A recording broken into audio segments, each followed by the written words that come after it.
आपल्या कुपवाडकरांच्यासाठी ज्या सुविधा आपल्या सांगली मिरजेमध्ये आहेत त्याच आपल्या कुपवाडमध्ये व्हाव्यात असाव्यात यासाठी ही निवडणूक लढवायची आहे। सांगली मिरज आणि आपलं कुपवाड आहे हे कुपवाड आणीमध्येच राहिले। त्याच्यामध्ये काहीही सुविधा नाही आहेत, जसे की बस स्टॉप नाही आहे किंवा भाजी मंडई नाही आहे किंवा महिलांच्यासाठी काही सुविधा नाही आहेत किंवा MIDC वर्ग आहे त्यांच्यासाठी कोणत्या सुविधा नाही आहेत। मुलांच्यासाठी वाचनालयाची सुविधा करेन।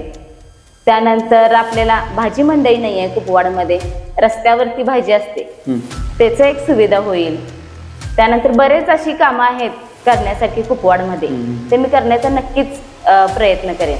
आव्हान तसं आहे, पण ती जी लोक आहेत ज्यांनी आजपर्यंत निवडणुका लढवल्या आहेत किंवा पैशाच्या जोरावरती ते निवडून सुद्धा आलेले आहेत, पण त्या लोकांनी त्या पद्धतीने विकास जनतेचा जो करण्यासाठी आम्ही तिथं त्यांना बसवले ते त्यांनी काहीही केलेलं नाहीये। एक आपलेच मजल्यावरती मजले त्यांनी चढवत गेलेले आहेत, पण कुपवाडच्या जनतेसाठी त्यांनी काही केलेलं नाही। एक रस्ता झाल्यानंतर 2 ते 3 महिन्यानंतर खड्डे पडतात, परंतु ते खड्डे बुजवण्याचं कॉन्ट्रॅक्ट पण तेच घेतात। म्हणजे एक नगरसेवकाऐवजी कॉन्ट्रॅक्टरदारच ते झाल्यासारखं झाले त्यांचं काम।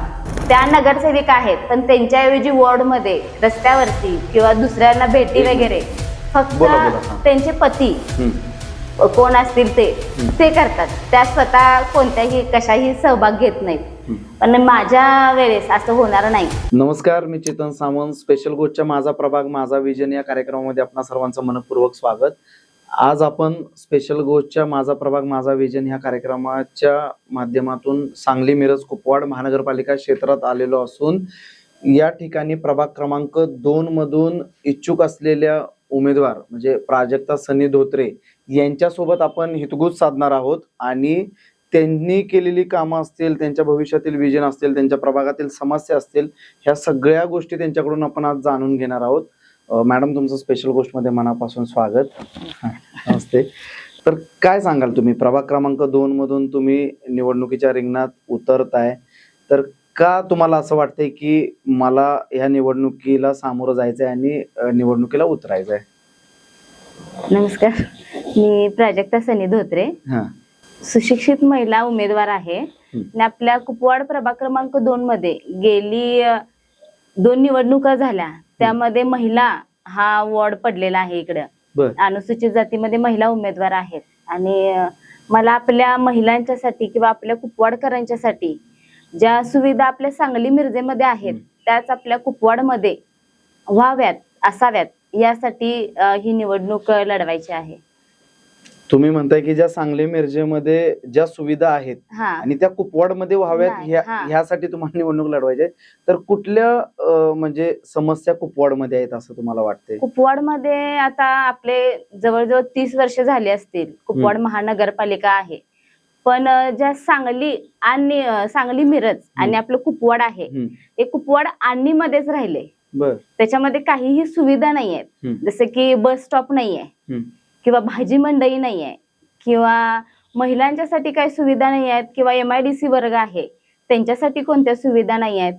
आरोग्य असू दे किंवा शैक्षणिक असू दे, सगळ्यासाठी आम्हाला सांगली किंवा मिरजेला जावं लागतंय किंवा मोठ्या हॉस्पिटलची सुद्धा काही सुविधा नाही आहेत। ह्या सगळ्या सुविधा आपल्याला कुपवाडकरांना देण्यासाठी, प्रत्येकाच्या घरोघरी येण्यासाठी मी ही निवडणूक लढवत आहे, आपल्याला कुपवाडला सुद्धा ह्या सांगली मिरजेप्रमाणेच बनवण्यासाठी।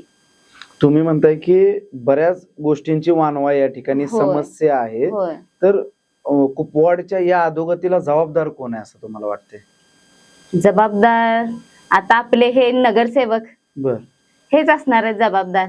ही सगळी लोकसंख्या आपण त्यांना आपला उमेदवार म्हणून आपण निवडून दिलेला आहे, पण त्या मानानं त्यांच्याकडे आपण बघतोय की या दृष्टिकोनातून बघतोय की मी हा उमेदवार निवडून दिलाय, त्यामुळे ह्या सुविधा सगळ्या त्यांनी इथपर्यंत आणून दिल्या पाहिजेत, प्रशासनाने इथपर्यंत दिल्या पाहिजेत, ते घडत नाहीये, त्यामुळे आपलं कुपवाड पाठीमागं पडले असं तुम्हाला वाटतं? बर, मग आता जर जनतेने तुम्हाला संधी दिली तर तुम्हाला या कुपवाडवासी असतील किंवा तुमच्या प्रभाग क्रमांक 2 मध्ये अशा कुठल्या समस्या आहेत की त्याच्यावरती तुम्हाला काम करायचा मानस तुमचा राहील? कुपवाड आपलं MIDC वर्ग आहे, कामगार वर्ग आहे, त्यामुळे कामगार वर्गांच्या सगळ्या सुविधा त्यांना मिळाव्यात यासाठी पहिला मी काम करेन। एक महिला म्हणून दुसऱ्या महिलांच्यासाठी, माझ्या सगळ्या भगिनींच्यासाठी काम असणार आहे. जसं की MIDC लाच त्यांना जॉबसाठी जावं लागतंय, त्याच्याऐवजी घरच्या घरी आपली मुलं सांभाळून जवळच्या जवळ त्यांना काय जॉब वगैरे मिळतील का, किंवा काय नवीन दुसरं काय त्यांना घरच्या घरी मिळेल या पद्धतीनं काम करेन. मुलींच्यासाठी मुलांच्यासाठी वाचनालयाची सुविधा करेन.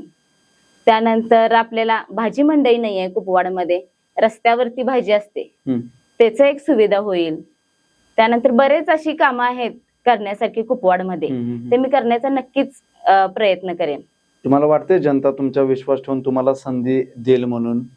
आजपर्यंत जी कामं केलेली आहेत कुपवाडमध्ये, मी आणि माझे पती सनी धोत्रेंनी, आजपर्यंत कुपवाडमध्ये ट्रिमिक्स रस्त्याचं आमचं काम चालू होतं, पण त्याचा जवळजवळ गेल्या वर्षी तो रस्ता अर्धवट टाकलेला. म्हणजे दुकानं वरती खाली, रस्ता मध्ये, एका बाजूने काम चालू आहे, एका बाजूने काम नाही. MIDC एरिया आहे, मोठ्या मोठ्या वाहनांची वाहतूक जास्त आहे, पण अशा वेळेस तो अर्धवट टाकलेल्या रस्त्याच्यावर जे आंदोलन केलं, किंवा आपले घरपट्टी दरवाढ ह्याच्यावरती आंदोलन केलं, ह्या आंदोलनाच्या वेळेस किंवा त्यावेळेस जनतेचा जो विचार केलेला आहे, त्यावेळेस जनता जी ठामपणे उभी राहिलेली आहे, आपला विचार करणारा माणूस आहे, आपल्यातलंच आहे, ह्या दृष्टीने आमच्याकडे बघण्याचा त्यांचा दृष्टिकोन आहे.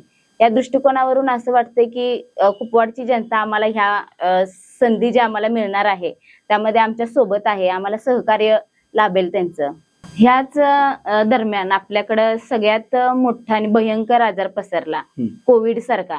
त्यामध्ये माणूस माणसाचा नव्हता, सगळे दूर पळत होते आपल्या घरातल्यांच्यापासून, किंवा भीतीदायक वातावरण होतं. या वातावरणामध्ये कोविड सेंटर चालू करण्यात आलं मराठी मुलींच्या शाळेमध्ये. त्या निशुल्क होतं ते कोविड सेंटर, आणि त्यामध्ये जवळजवळ 105 पेशंट बरे केलेले आहेत माझ्या पतींनी. माझी मुलगी त्यावेळेस फक्त 8 दिवसाची होती, लॉकडाऊन लागलं होतं, आपलं जिल्हाबंदी होती. मी माहेरी गेले, कोल्हापूर जिल्हा असल्यामुळं. त्यानंतर त्यांनी इकडे आपल्या सांगलीमध्ये, आपल्या कुपवाडमध्ये हे कोविड सेंटर सुरू केलं, जवळजवळ 45 दिवसांच्यासाठी. आणि ह्या 45 दिवसांच्या मध्ये ना ते माझ्याकडे आले किंवा मुलीकडे आले, हे आमच्याकडे दुर्लक्ष करून त्यांनी समाजाची सेवा केली. आणि हा एक चांगला मुद्दा आहे, किंवा खूप मोठी गोष्ट आहे, जे नगरसेवकांनी किंवा प्रशासनाकडनं करायला पाहिजे होतं, ते एक सामाजिक कार्यकर्त्यांनी केलेलं आहे. आणि इथून पुढे सुद्धा आम्ही दोघ जण एकत्र होऊन खांद्याला खांदा लावून कुपवाडसाठी काम करणार आहे. तुम्ही म्हणता की कुपवाडची जनता तुमच्या सोबत राहील, परंतु तुम्ही ज्यांच्या विरोधात निवडणुकीला उभे राहणार आहे ते अत्यंत मातब्बर आहेत किंवा वर्षानुवर्षे ह्या वॉर्डामध्ये ते निवडून येतात, तर कुठं तर तुम्हाला आव्हान वाटतंय का या सगळ्या गोष्टींचं? आव्हान तसं आहे, पण ती जी लोक आहेत ज्यांनी आजपर्यंत निवडणुका लढवल्यात किंवा पैशाच्या जोरावरती ते निवडून सुद्धा आलेले आहेत, पण त्या लोकांनी त्या पद्धतीने विकास जनतेचा जो करण्यासाठी आम्ही तिथं त्यांना बसवले ते त्यांनी काहीही केलेलं नाहीये. त्यांनी फक्त स्वतःचा विकास केलेला आहे. जसं की रस्त्याचं कॉन्ट्रॅक्ट घेतलं, ते इंजिनियर स्वतःच, त्यांची मुलं किंवा ते, किंवा इंजिनियर तेच, किंवा त्यांच्याशीच घरातलेच सगळे एक आपल्याच मजल्यावरती मजले त्यांनी चढवत गेलेले आहेत, पण कुपवाडच्या जनतेसाठी त्यांनी काही केलेलं नाही. एक रस्ता झाल्यानंतर 2 ते 3 महिन्यानंतर खड्डे पडतात, परंतु ते खड्डे मुजवण्याचं कॉन्ट्रॅक्ट पण तेच घेतात. म्हणजे एक नगरसेवकाऐवजी कॉन्ट्रॅक्टरदारच ते झाल्यासारखं झाले त्यांचं काम. त्यामुळं कुपवाडची जनता आता त्रस्त झालेली आहे, त्यांना नाकारतील असं वाटतं, नाकारतील. आणि आता आपल्याकडे महिला उमेदवार आहेत किंवा महिला नगरसेवक सुद्धा आहेत, पण त्यांनी आजपर्यंत लोकांना दिसलेले सुद्धा नाहीयेत. हा, आपला वॉर्ड दिसलेला नाही, म्हणजे आपला वॉर्ड कुठपर्यंत आहे हे माहिती नाहीये त्यांना. नगरपालिकेचे इलेक्शन आले की त्यावेळेस फक्त नमस्कार करत येतात, त्यानंतर दुसऱ्या नगरपालिकेच्या इलेक्शनलाच ते घरातून बाहेर पडतात. नगरपालिकेमध्ये सही सुद्धा ते करतात, त्यात दुसरं कोण करते ते कळत नाही आहे, किंवा कुठलंही काही असेल त्यांना कुणीही असं ओळखत सुद्धा नाही. एक महिला म्हणून दुसऱ्या महिलेला, किंवा ते आपल्या वॉर्डमधली महिला नगरसेविक आहे म्हणून त्यांना कुणी बघितलेलं नाही, किंवा त्यांनी सुद्धा कुणाला ओळखत नाहीत. अशा पद्धतीचं त्यांचं काम आहे आपले गेले 5 वर्षामध्ये. आता ह्या गोष्टीबद्दल मला तुम्हाला हे विचारायचं आहे की तुम्ही पण एक महिला म्हणजे वॉर्ड म्हणून एक रिझर्वेशन तिथे पडले, तर स्थानिक स्वराज्य संस्थांमध्ये महिलांचं सक्षमीकरण व्हावं राजकीय दृष्ट्या देखील म्हणून तो कायदा आला, परंतु अनेक ठिकाणी महिला नामदारी राहतात म्हणजे ते लोकप्रतिनिधी म्हणून.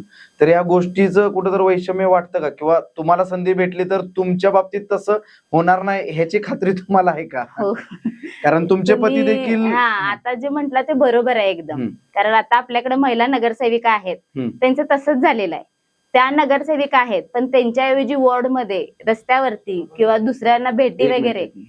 फक्त बोला, हा. त्यांचे पती हम्म. कोण असतील हम्म. ते करतात. त्या स्वतः कोणत्याही कशाही सहभाग घेत नाहीत. हम्म. पण माझ्या वेळेस असं होणार नाही. हम्म. मी माझ्या पतीच्या खांद्याला खांदा लावून इतकी वर्ष काम करत आलेले आहे आणि इथून पुढे सुद्धा महिलांच्यासाठी असू दे किंवा अजून कुठलेही प्रश्न असू देत, मी त्यांच्या खांद्याला खांदा लावून प्रत्येक गोष्टीमध्ये सहभाग घेईन आणि काम करेन. आज आपल्या स्पेशल गोष्टच्या माझा प्रभाग माझं विजन ह्या कार्यक्रमामध्ये प्राजक्ता सनी धोत्रे यांनी अगदी वेळात वेळ काढून आपल्यासोबत संवाद साधला, त्यांच्या विजन मांडल्या, त्यांनी केलेली कामं सांगितली, त्याबद्दल त्यांच्या मनापासून आभार आणि धन्यवाद.